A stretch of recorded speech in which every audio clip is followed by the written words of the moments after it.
learning EKS, Elastic Kubernetes Service related, and how to launch a cluster using EKS that is on top of AWS Cloud. So we are going to set a multi-node cluster in a top of EKS multi-node cluster, and the first question arises is why we require to launch a multi-node cluster using AWS Cloud. So the answer is that you will get to know after you see this picture and after you understand some concepts about multi-node cluster, and so why it is handling is so much difficult. So I'm gonna show you one picture, right? So yeah, basically this is the process or the structure of the multi-node cluster here. So here is the master node. So master node is the one node which handles the all other nodes.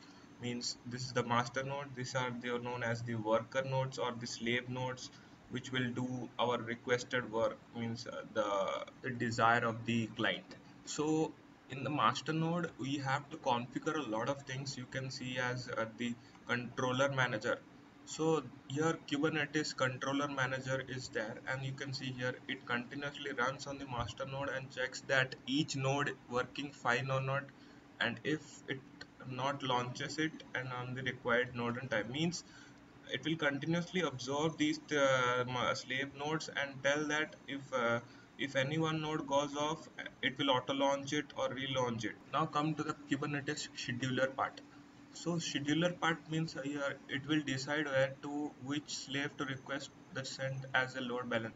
Means when first client hits the API server, so it will send a request that means the request should be sent on this worker node or this worker node or this worker node. Means looking with the traffic that it has, means the CPU utilization or the RAM, it is free or not, the worker node is free or not, or it is having much traffic. So the all parts, means it will act as a load balancer type, it will schedule it. That's why it's called scheduler. Now come to the etcd. Etcd is a database, right? It is a database running on pod and master for storing important info permanent. Means all the important figures, means like passwords and all that, they will be stored in this here etcd database. It is a key value type with databases. And then comes the main part, the API server.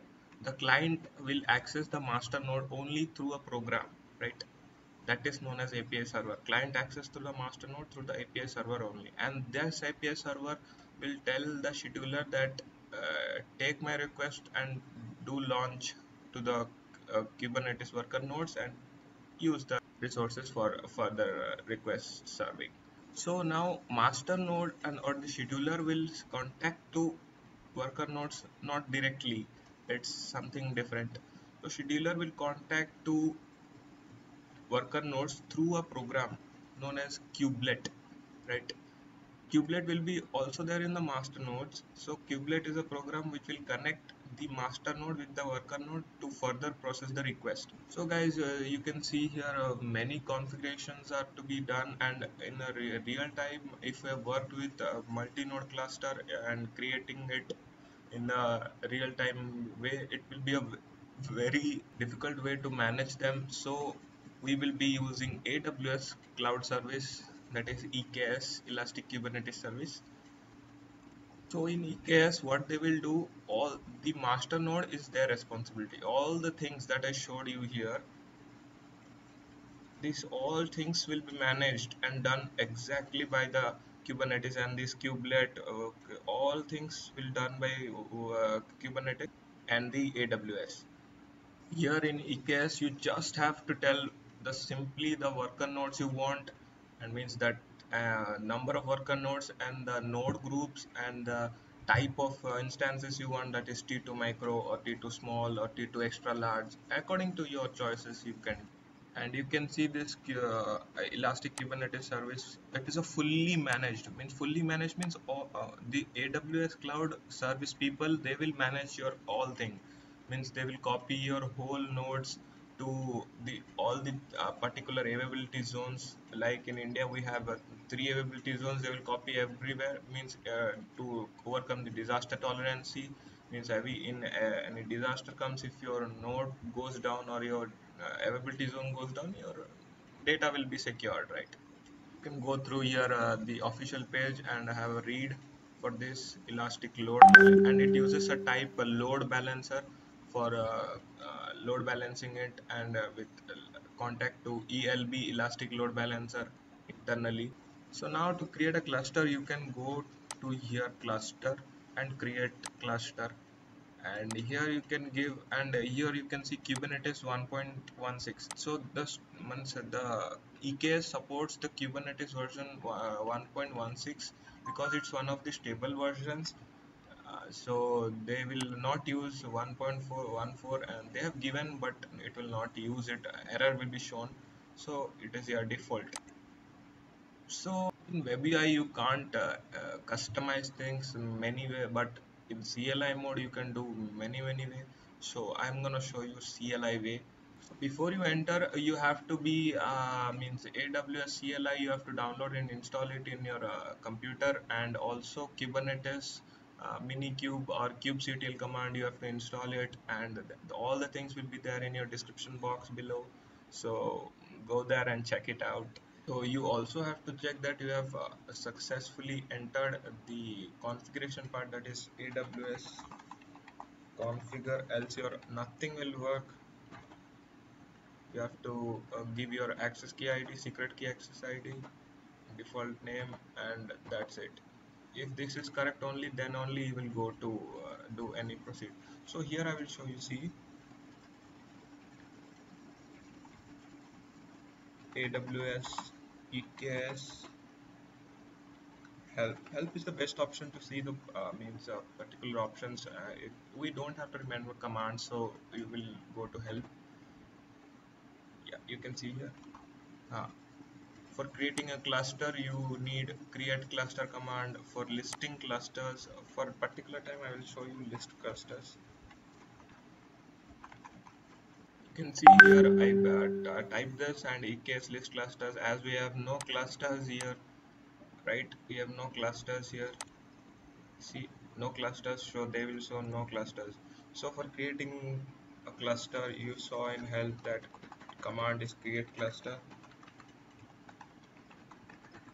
So here you cannot, again you cannot do customize things you want. Many customizations are not possible in this command. So what we have done, a company named Waveworks has done a very huge work in Kubernetes, so that is EKS command. Like you have Kubernetes kubectl command, ctl command. EKS means Elastic Kubernetes Service Control Command, the official CLI for Amazon. This was initially created by Waveworks and then was taken over by Amazon EKS as their official CLI. So here you can do a lot of things, lot of customizations. You have to download EKSCTL to your laptop, and the link will be in the description box. Check it. So I have already downloaded the EKSCTL command. You will see here. Yeah, in the Minikube I have done it.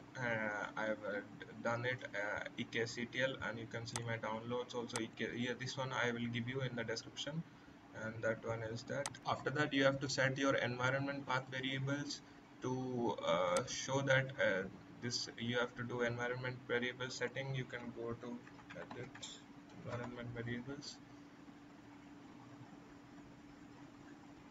You can go to environment variables. Here you can change it.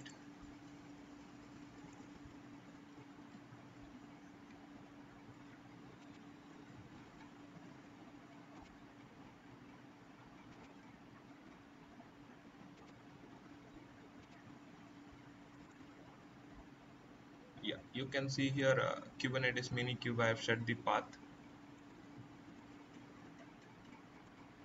So if you have successfully done all the things correctly, and you will check out EKSCTL version, means this should come. This is the latest version, so this will confirm you that it is confirmly present and it is working fine. So till now I told you you can do multi-node cluster setup manually, first thing, and you can do in the second is from AWS cloud, that is from EKS WebUI, and from next is third is from CLI, that create cluster command. that is not customizable properly. So we will, fourth one is EKSCTL. Okay, so we are going to start this. Here you can see the EKS architecture, that is masternode, and the database is etcd that I told you. So there's all Amazon AWS managed service. So user user only have to tell these worker nodes name and RAM, CPU, etc. they need. You can see from kubectl it will contact to EKSCTL, and EKSCTL will contact to Amazon EKS, and this will contact to the worker nodes. Detailedly I've showed you. And one thing is Amazon EKS is not free, so they charge you dollar 0.20 USD per hour. So created by Waveworks, then promoted to official, as I told you earlier. So the next thing is you have to create an IAM role, identity access management role user, so that you can access the create clusters. So you can create from IAM here. Yeah, users. You see my user is created. You have to create this from add user, username, and this all things you have to do, and you will create a management. In EKSCTL commands, you have little different type of means. There it was the list clusters. You have get clusters, right? So EKSCTL get clusters. Sorry, it was not a hyphen but space. Get cluster. See, no clusters found, right? So they internally contact to EKS as it is an official. So EKS will say no clusters found as we have done. Generally in EKS we have to write a YML code, means YML language, that is yet another markup language code. So I made a folder EKS code that I will write the case. You can go to this website and you will see the code. Yeah, you have seen here. This is the code to apply cluster.yml file. So I will copy simply from here. You don't have to remember it, right? That's why I go to official documents page. So here we will open it and paste here. I will show you. Yeah, what's the meaning of this API version and its kind is cluster config, as we are going to config the cluster, and metadata is about the cluster details. So name we will give as basic cluster or name cluster, and region you have to give correct, else not. US, I'm having that one, East 1. And what is node groups? So node groups means so suppose you have two worker nodes, let's say W1 and W2, and another worker node W3. So you want these two type as T2 micro instance type, and this one as T2 small according to your wish. So what we will do is this total whole is one node group. Node group means nodes having similar characteristics, right? Instance type T2 micro, and here it will be node group only one node, so it is T2 small. So basically cluster config is like a config function which will come from this alpha file. Okay, API version. This is API version kind of program or software. So EKSCTL this is the version v1, and this is the module name. From this config function will come, and as I showed you, node groups means we will do launch now two node groups. So first node group and second node group. Instance types, I will tell them as t2.micro, and this one, this we need as desired as 2, as I showed you in that diagram, and this one I will need as t2 dot small, so that this is different from this, and this I required 1, as I showed you there. So now if you want to go inside that worker nodes, you need SSH connection. So you can write here SSH means to see what the logs and what actually it is creating, doing, everything they will show you there. So SSH public key name, and you should give your key name that you have downloaded from Amazon. So mine was Roche. So you can see here my key name here, key pairs. You will see here Roche. So I gave that, and same to this one also. So now we just have to build it, and finished. Everything will be started. So saved. Now AWS, yeah, EKSCTL build minus F cluster dot YML. Sorry, it is create cluster, not build. Create cluster.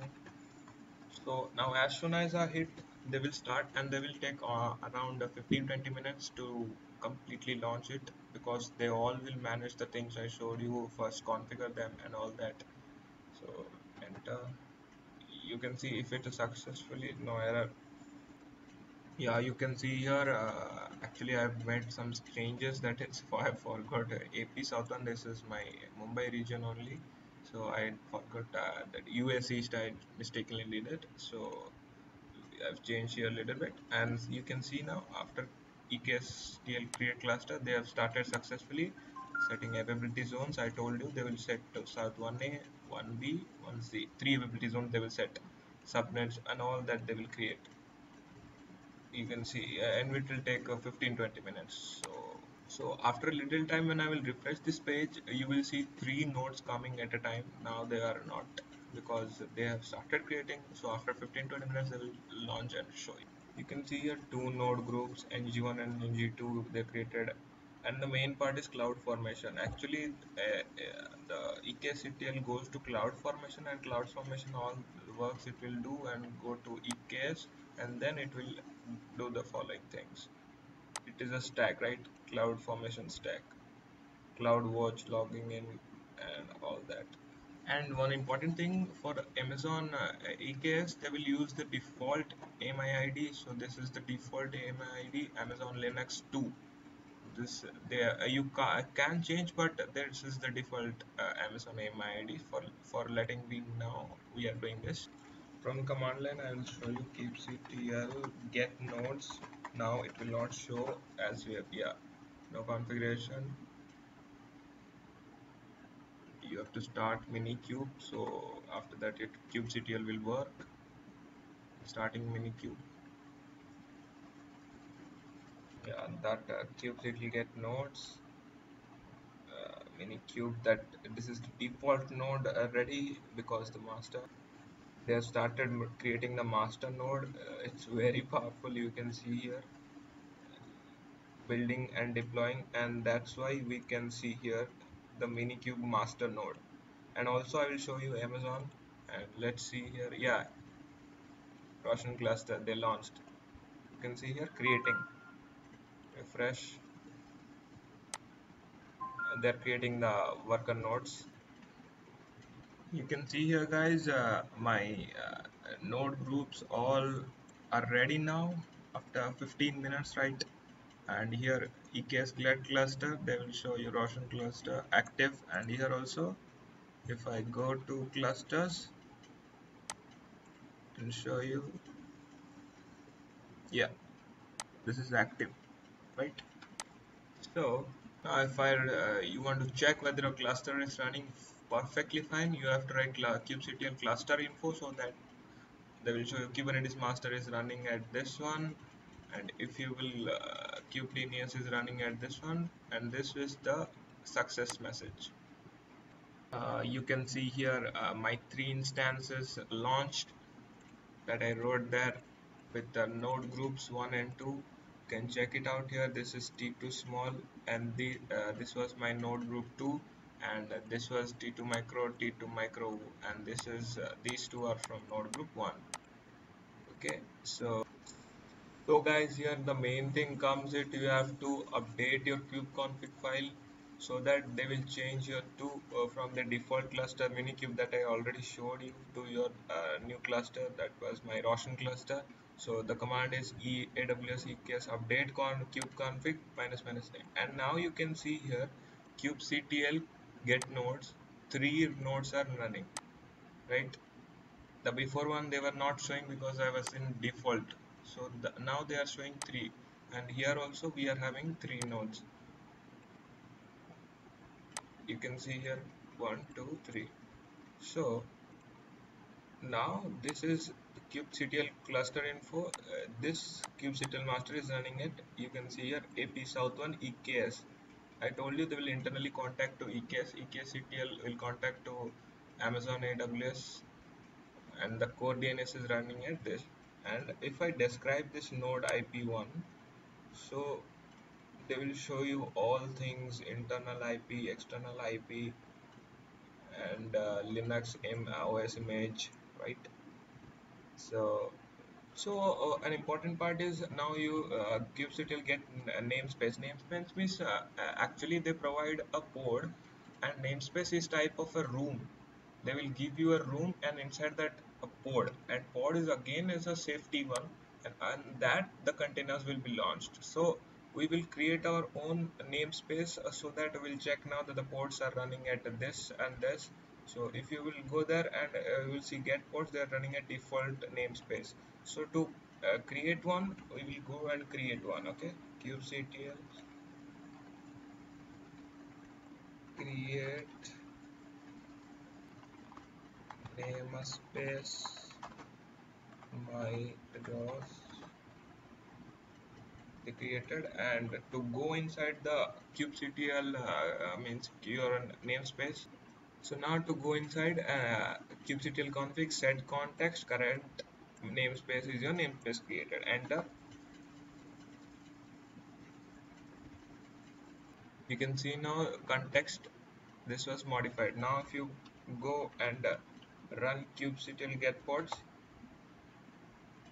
they will show you found no processes found in my, this was my. Okay, so now what we are going to do, now we are launching a pod kubectl create deployment, a name. Deployments means they are very intelligent. After you or your pod anytime gets deleted, they will launch another one. So we are going to do that. And minus image, I'm going to use an image for this one. So it is,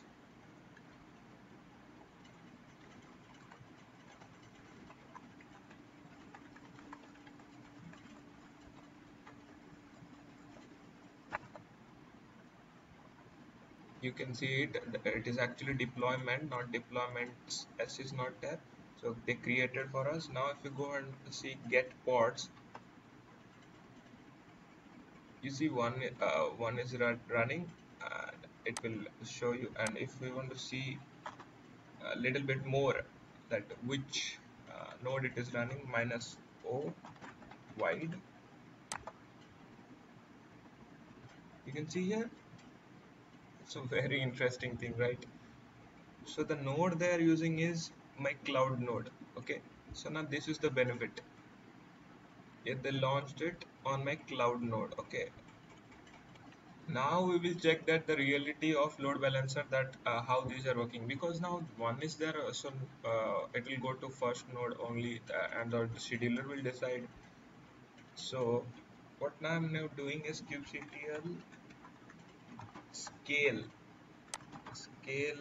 deployment name. This was my deployment name, and minus replicas equals to 3. So let's see what it does. Okay, it's showing name scaled. If when I run kubectl get ports, 3 ports started run getting ready. And now if you show wide,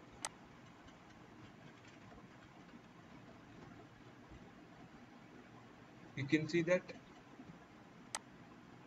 you can see now this is the power of load balancer. All the 3 launched in all the different nodes. Now this work is done by scheduler. You can see They launched the first one at the 247 and the second one at the 145, that is the second node, and again it is as the first node. So now I am seeing to expose the ports, so kubectl expose deployment, my name, and it is minus minus type. Here we should write type equal to load balancer. Actually, there are many types, right?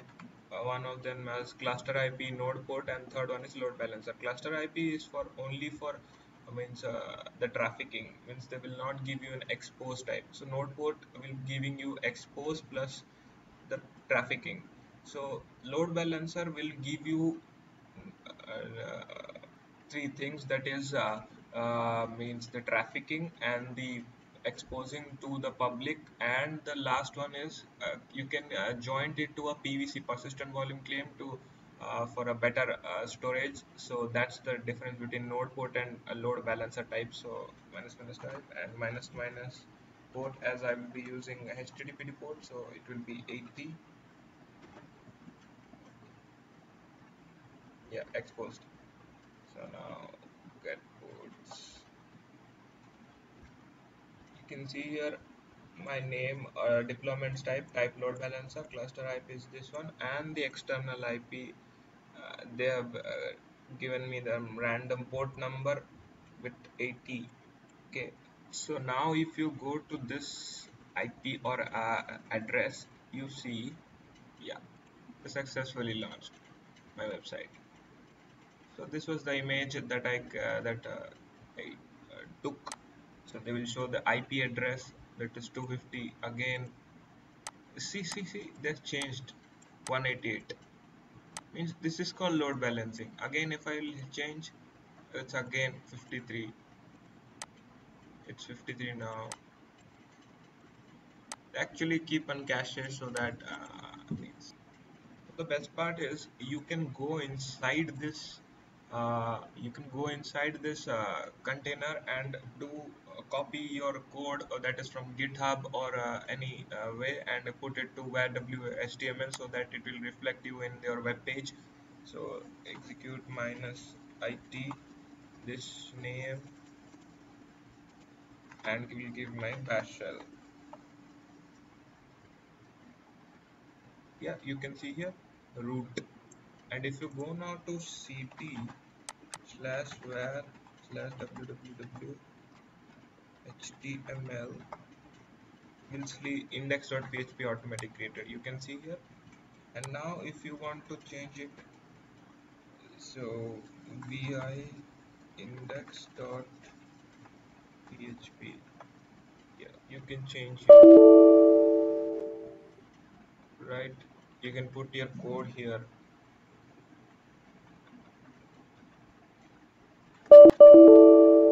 Insert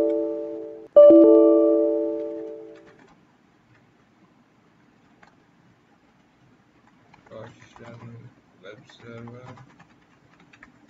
So I'm quickly saving it.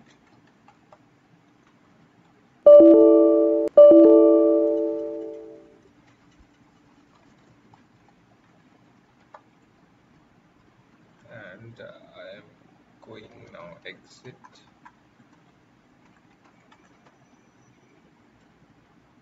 Okay, so now if I will refresh this, it's showing me again that previous one. So now to delete the cluster service, you have to give only one command, eks delete cluster, and your name, and see it will delete. Okay, so that's it guys for today, and all the things are in description box. So thank you for watching.